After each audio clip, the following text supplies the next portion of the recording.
I used to have a mind that just wouldn't shut up.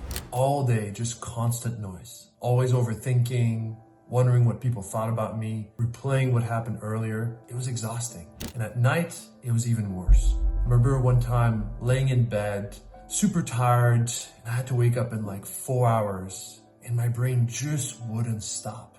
I was so frustrated. I was on the verge of tears, and I remember thinking, if there was a pill or a machine that would make this stop, I would pay anything for it. Turns out there isn't. But there is one thing that comes very close: meditation.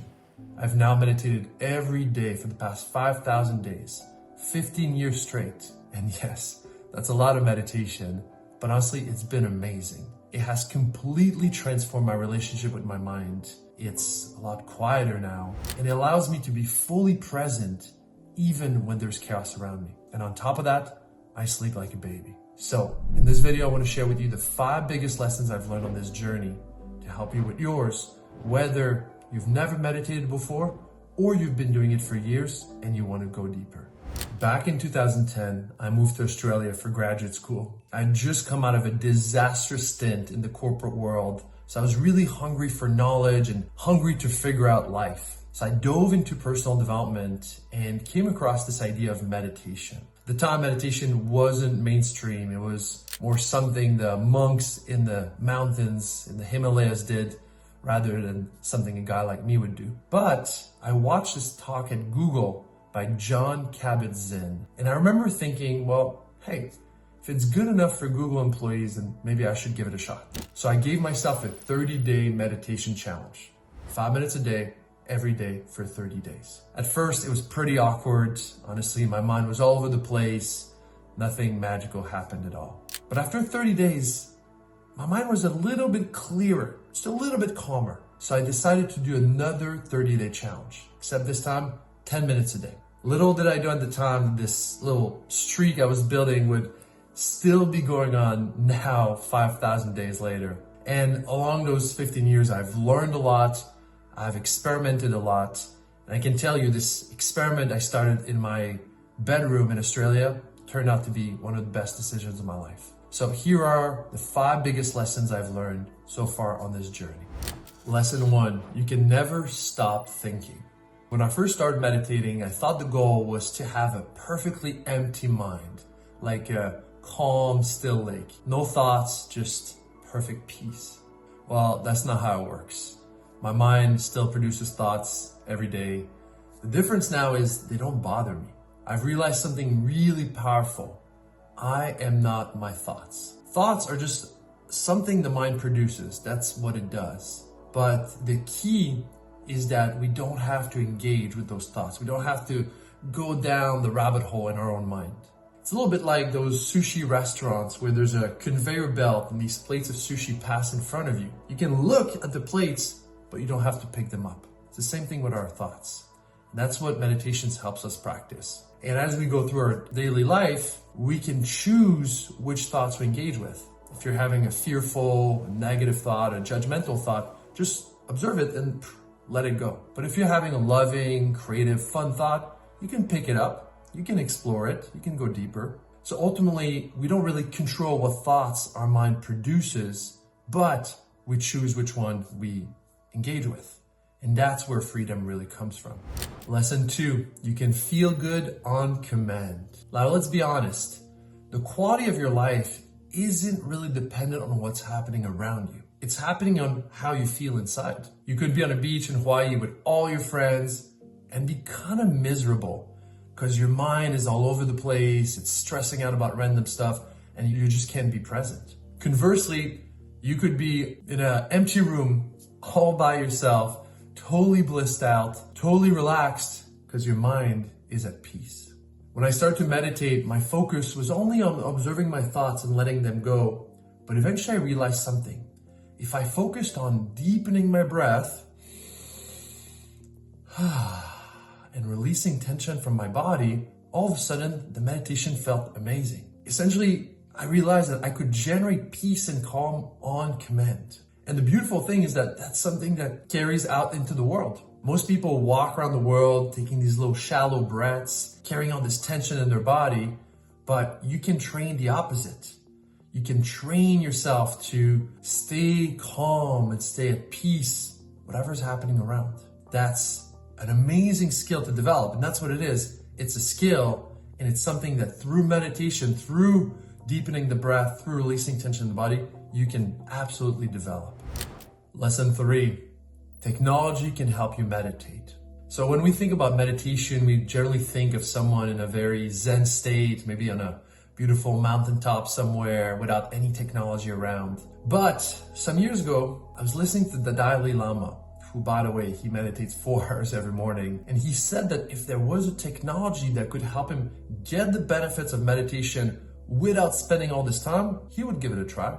So I remember thinking like, that's interesting. I went down the rabbit hole, started to explore, and I found this thing called binaural beats. Now, without getting too technical on you, binaural beats is this audio technology that contains frequencies that helps the brain go deeper and calmer more rapidly.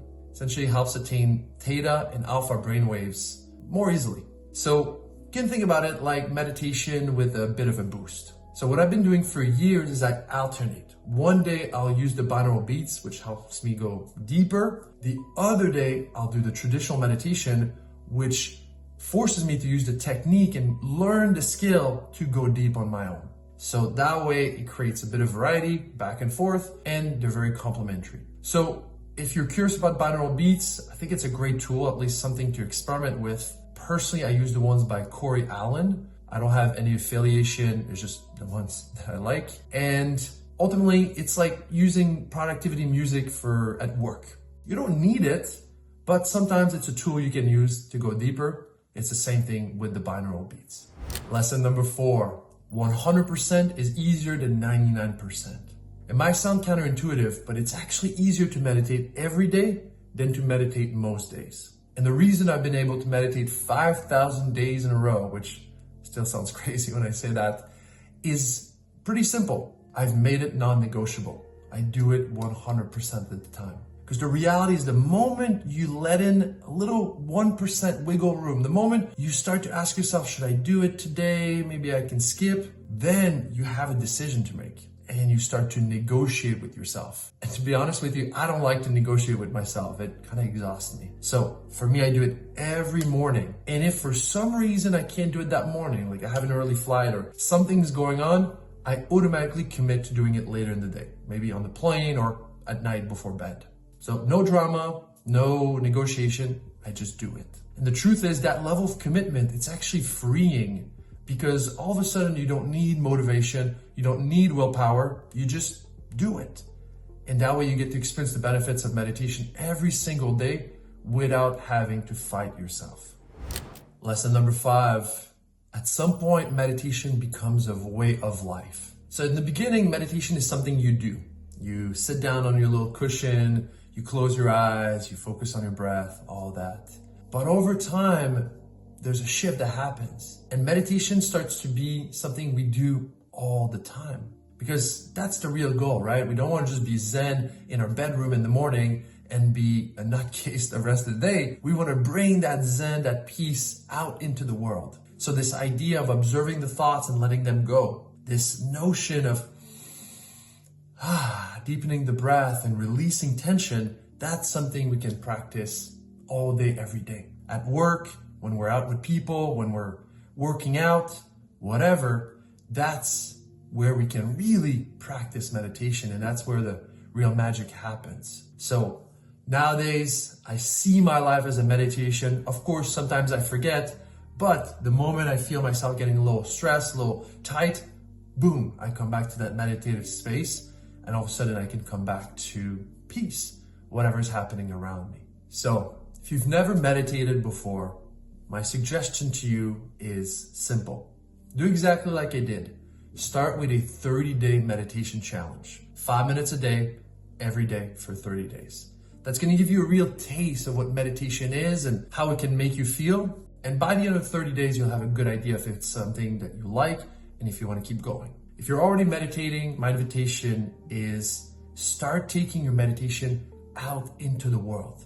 Yes, do it in the morning, but see if you can carry that same peace, that same presence, whatever you're doing. And notice when you start to get off center, or when your mind is running and going a little crazy, and bring yourself back and live your life as a meditation. Now, whatever you decide to do, I want to tell you this: meditation can change your life. I know this because it took me from this anxious, overthinking 25-year-old to now at 40, having a quiet mind and genuinely being able to enjoy my life. So naturally, I'm so grateful for meditation, and I still have to do the work every day. I still have to show up, but the cost is so small compared to what we get out of it. It's kind of the best deal in the world. So enjoy your meditation, enjoy the process, and I'll see you in the next video.